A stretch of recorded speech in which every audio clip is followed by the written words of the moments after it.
Konnichiwa, minasan. Roshi desu.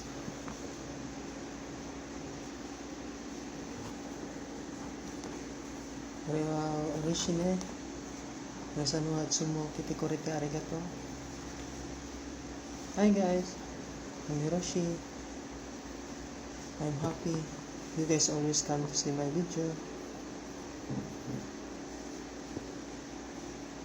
Mata isho ni Nihongo benkyou shimashou.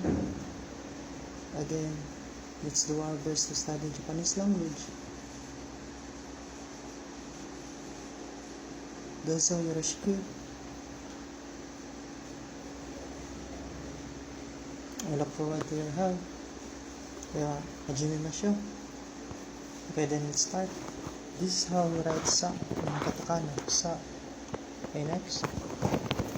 This is how you write shi in katakana. Shi. Okay, next.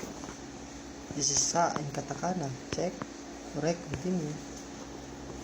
This is how you write si in katakana. Su. Okay, next. This is how you write se in katakana. Se. Okay, next. This is shi in katakana. Check. Correct. Continue. This is su in katakana. Check. Correct. Continue. This is sa in katakana. Correct. Continue. This is shi in katakana. This is shi in romaji. This is su in katakana. This is su in romaji. Se in katakana. This is se in romaji.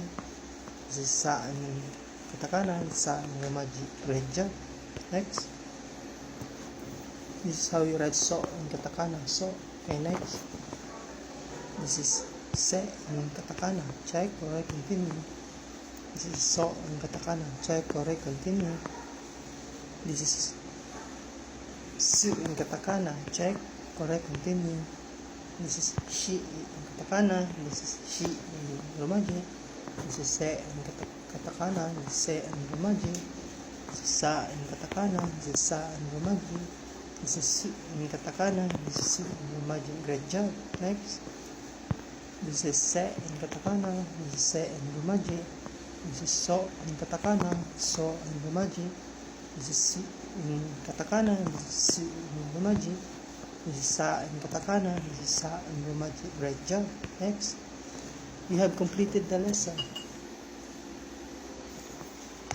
Minasan hontou arigato. Orewa hontou orishi ne. Thank you very much, guys. I'm so very happy.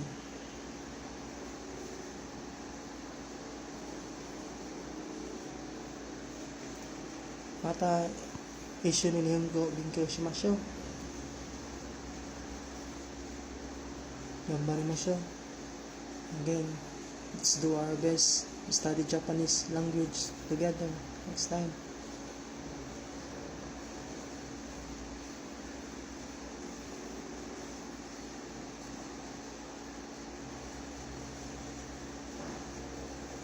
Okay day, minasan. Have a great day, guys. Mata ne. See ya. Bye bye.